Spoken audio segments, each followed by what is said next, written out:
পর দেখছেন তাদের জন্য বলছি যে এই ভিডিও আপনার সামনে এসেছে মানে আপনি দেখতে শুরু করেছেন, মানে আপনি এই ধরনের ভিডিও দেখতে ভালোবাসেন। এখনও সাবস্ক্রাইবার না করে থাকলে একটু দয়া করে সাবস্ক্রাইবার বাটনে প্রেস করে দিন, বেল বাটনে প্রেস করে দিন, সমস্ত ভিডিও পেয়ে যাবেন। এবং যদি ভালো লাগে বন্ধুদের সঙ্গে শেয়ার করবেন, আর যদি একটু বেশি ভালো লাগে তাহলে একটু হাইপ বাটনে প্রেস করে দেবেন, দেখবেন কমেন্টের পাশে হাইপ আছে, তাহলে বেশি মানুষের কাছে পৌঁছে যাবে। দেখুন, চোরামূল বা তৃণমূল তাদের সরকারের আমলে কিছু প্ল্যান স্যাংশন হবে আর সেটা ভেঙে পড়বে না, সেখানে জালিয়াতি হবে না, সেটা হতে পারে না। তারাতলায় যে ঘটনা ঘটেছে, যে গুদাম ধসে পড়েছে, যেখানে ইতিমধ্যেই শোনা যাচ্ছে যে 10 জন মতো মারা গিয়েছে, আরও বেশ কয়েকজন মারা যেতে পারে, সেখানে সেনা নেমে গিয়েছে, রাজ্যের মুখ্যমন্ত্রী শুভেন্দু অধিকারী, বেশ কয়েকজন মন্ত্রী সেখানে গিয়েছিলেন, উদ্ধার কাজ চলছে। এখন তো আপনারা জানেন যে যেহেতু কেন্দ্রে এবং রাজ্যে একই দলের সরকার রয়েছে, ফলে ওই ইগোটা আর নেই যে উদ্ধারে এনডিআরএফকে ডাকবো না, সেনা নামাবো না, আমি সব পারি, আগের সরকার যেটা করতো।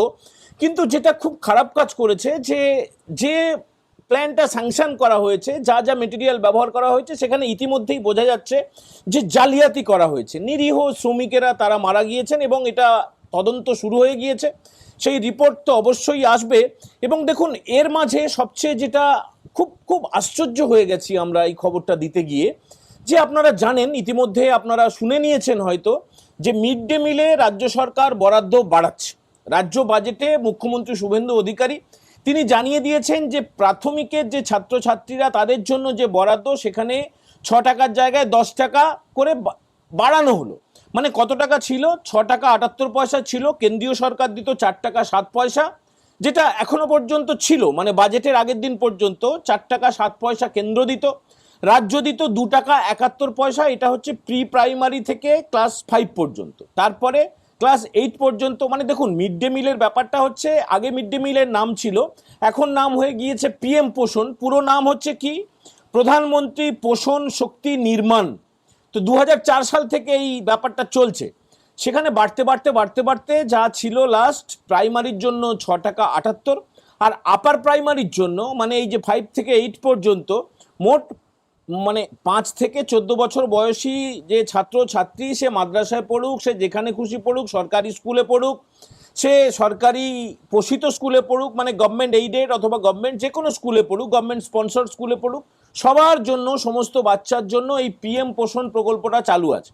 তো সেখানে আপার প্রাইমারির জন্য মানে ক্লাস 6 থেকে 8 পর্যন্ত তাদের জন্য 10 টাকা 17 পয়সা বরাদ্দ ছিল। দেখুন, গ্যাস আলাদা, চাল আলাদা, সেগুলো আলাদা, সেটা এর মধ্যে ধরা নেই। মানে শুধুমাত্র খাবারটার যে দাম ধার্য ছিল 10 টাকা 17, সেন্ট্রাল গভর্নমেন্ট দিত 6 টাকা 10 পয়সা, আর স্টেট গভর্নমেন্ট দিত 4 টাকা 7 পয়সা। তো এবারে এ রাজ্যের সরকার, নতুন যে বিজেপি সরকার, তার যে মুখ্যমন্ত্রী শুভেন্দু অধিকারী, তিনি ঘোষণা করেছেন যে প্রাইমারি স্তরে, মানে যেটা একদম 5 থেকে একদম যারা পড়ে ক্লাস 5 পর্যন্ত, মানে প্রি প্রাইমারি থেকে ক্লাস 5 পর্যন্ত, তাদের জন্য 6 টাকা 78-এর জায়গায় 10 টাকা করা হলো। তো এইটার পরে আরেকটা ঘোষণা তিনি করেছেন যে কলকাতার জন্য, মানে কলকাতায় স্কুল রয়েছে কত? কলকাতায় স্কুল রয়েছে 1800। শুধুমাত্র আপাতত কলকাতার জন্য এক্সপেরিমেন্টালি একটা পাইলট প্রজেক্ট নেওয়া হচ্ছে, এবং সেই প্রজেক্টটা সমস্ত মিড ডে মিল এক জায়গায় রান্না হবে, সমস্ত স্কুলের বাচ্চা একই রকমের খাবার পাবে। এখন যেটা হয় কি, কোথাও ধরুন আধখানা ডিম সপ্তাহে দেওয়া হয়, কোথাও তাও দেওয়া হয় না, কোথাও ডালের ভেতর দিয়ে চাল চলে যাচ্ছে, চালের ভেতর দিয়ে ডাল চলে যাচ্ছে, টেলটেলি অবস্থা।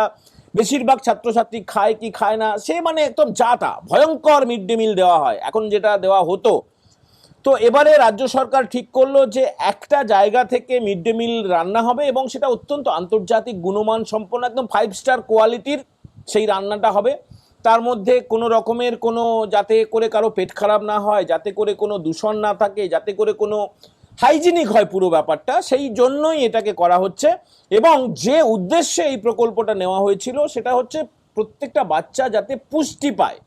বুঝতে পারলেন? মানে আগে যেটা ছিল, যে আছে এখনো পর্যন্ত গ্রামে গঞ্জে, অনেক প্রান্তিক এলাকায় বা কলকাতা শহরের মধ্যেও যারা খুব দুস্থ, তাদের কিন্তু এই অবস্থাটা আছে যে তারা ঠিকমতো পুষ্টিটা পাচ্ছে না। মানে ছোটবেলায় পুষ্টিটা না পেলে কি হবে? শক্তি বা বুদ্ধি, মেধার দিক থেকে খামতি থাকতে পারে, শারীরিক দিক থেকে খামতি থাকতে পারে। তো সেটাকে নিশ্চয়তা দেওয়ার জন্য এ রাজ্যের সরকার যেটা করলো, যে প্রত্যেকটা স্কুলে ইসকন মানে কি?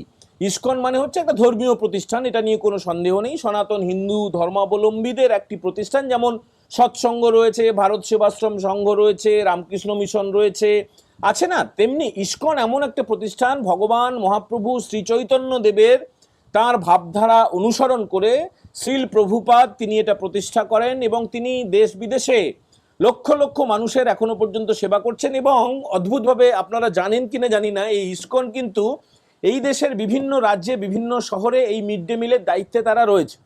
তো সেই দায়িত্বটা ইসকনের হাতে তুলে দেওয়া হচ্ছে কেন্দ্রীয়ভাবে, মানে মাসখানেক পর থেকে কেন্দ্রীয়ভাবে কলকাতার কোনো একটা জায়গায় রান্না হবে এবং সেখান থেকে গরম খাবার প্রত্যেকটা স্কুলে প্রত্যেকটা বাচ্চার কাছে পৌঁছে যাবে। এতে করে অনেকগুলো ভালো ব্যাপার হবে। একে তো ছেলেমেয়েরা ভালো খাবার পাবে, 2 নম্বর এই যে চাল চুরি, ডাল চুরি, তেল চুরি, মশলা চুরি আর বেশি করে দেখিয়ে দেওয়া, কোনো স্কুলে কম বাচ্চা সেখানে দেখিয়ে দেওয়া হচ্ছে অনেক বেশি বাচ্চা, ফলে অনেক অভিযোগ ওঠে। সেই ড্রেনেজটাকে যেমন করে আটকানো যাবে তেমনি ছেলেমেয়েরা ভালো খাবার পাবে। এবারে শ্রী চৈতন্য মহাপ্রভুর ভাবাদর্শে যেহেতু ইসকন চলে, সেখানে নিরামিষ আহার গ্রহণ করা হয়। তারা যে সাপ্লাই দিয়ে থাকে অন্যান্য যে রাজ্য বা অন্যান্য শহরে এখনো পর্যন্ত, সেটা অত্যন্ত ভালো গুণমানের, মানে সেখানে রাজমা থাকবে, ডাল থাকবে, পনির থাকবে, ফল থাকবে, কিন্তু সেখানে কোনো আমিষ দ্রব্য থাকবে না। বুঝতে পারছেন? এইটা নিয়েই হচ্ছে হই হই শুরু হয়ে গেছে। মানে এখনো পর্যন্ত আপনারা বিশ্বাস করুন, আপনারা যারা জানেন তারা অবশ্যই কমেন্ট করে জানাবেন, প্রত্যেকটা স্কুলে যে ডিম দেওয়া হয় বলে চেঁচামেচি শুরু হয়েছে না, সপ্তাহে 1 দিন অথবা অর্ধেক করে ডিম দেওয়া হয়, মানে গোটা ডিমও পায় না। এবারে সেটা নিয়ে কেউ কেউ সোশ্যাল মিডিয়ায় চর্চা শুরু করে দিয়েছে এবং সবচেয়ে ভয়ঙ্কর হচ্ছে এই ডিমের দাবিতে মাকু সেকু মাকু এবং এই তোলামূল চোরামূল সব তো এক। তো তারা এবারে ভেবেছে, তারা যেটা পরিকল্পনা করেছে যে এই ডিমকে নিষিদ্ধ করা হয়ে গেল, আমিষ নিষিদ্ধ করা হয়ে গেল, আমরা মামলা করব। তাদের যেটা বক্তব্যটা শুনুন, শুনলে অবাক হয়ে যাবেন, মানে আকাশ থেকে পড়ার মতো। ছেলে মেয়েদের বাড়ির অভ্যেস কেন নষ্ট করে দেওয়া হবে, কেন তাদেরকে নিরামিষ খাওয়ানো হবে, কেন তাদেরকে আমিষ খাওয়ানো হবে না, কেন তারা বাড়িতে যেটা খায় সেই অভ্যেসটাকে বদলে ফেলার চেষ্টা করা হচ্ছে, চক্রান্ত করা হচ্ছে। আচ্ছা, একটা খুব সাধারণ আমার প্রশ্ন আছে, ধরুন মেটিয়াবুরুজ, মানে কলকাতার কথা যেহেতু হচ্ছে, তাহলে রাজাবাজার, মেটিয়াবুরুজ এই সব এলাকায় ছেলেমেয়েরা বাড়িতে কি খায়? গোমাংস খায়। তাহলে তারা দাবি করবে যে স্কুলে গোমাংস দেওয়া হোক, তাই তো? মানে কি চাইছেটা কি, এরা কি চাইছে? আমাদের মধ্যেও অনেক শিশু আছে যারা বাড়িতে নিরামিষ আহার গ্রহণ করে, তো তাদের যখন এই যে ডিম বা ধরুন কোনোদিন কারো দয়া করে যদি এক টুকরো মাংস বা কোনো আমিষ আহার দেওয়া হয়, তারা সেটা খায় না। তাহলে কি একটা অসামঞ্জস্য থেকে যাচ্ছে, একটা বিভেদ তৈরি হয়ে যাচ্ছে। একই জায়গায় পড়বো, একই বেঞ্চে পাশাপাশি বসবো, একই রকমের স্কুলের পোশাক পরবো, একই রকমের প্রার্থনা সঙ্গীত গাইবো, আবার খাবারের সময় কেউ জোর করে খাবে অথবা লুকিয়ে ফেলে দেবে বা খাবেই না, কেন হবে? এই যে যারা বলছে যে বাড়িতে যা খায় সেটাই অভ্যাস করা উচিত, আবার এই প্রশ্নটা করছি যে বাড়িতে যদি কেউ গোমাংস খায়, সেই গোমাংস তাহলে খাওয়ানো হোক। বাড়িতে যদি কেউ মহিষের মাংস খায় বা শূকরের মাংস খায় বা অন্য কোনো মাংস খায়, কেউ তো অনেকেই আছেন মাছ খায় না, তাহলে কি হবে? এই জন্য একটা ইউনিফর্ম মডেল ব্যাপারটাকে প্রতিষ্ঠিত করার জন্য, সবার জন্য সমানাধিকার তৈরি করার জন্য এই ব্যাপারটা রাজ্য সরকার করেছে যে ফল তো সবাই খায়, পনির তো সবাই খায়, ডাল তো সবাই খায়, সয়াবিন তো সবাই খায়, রাজমা তো সবাই খায়।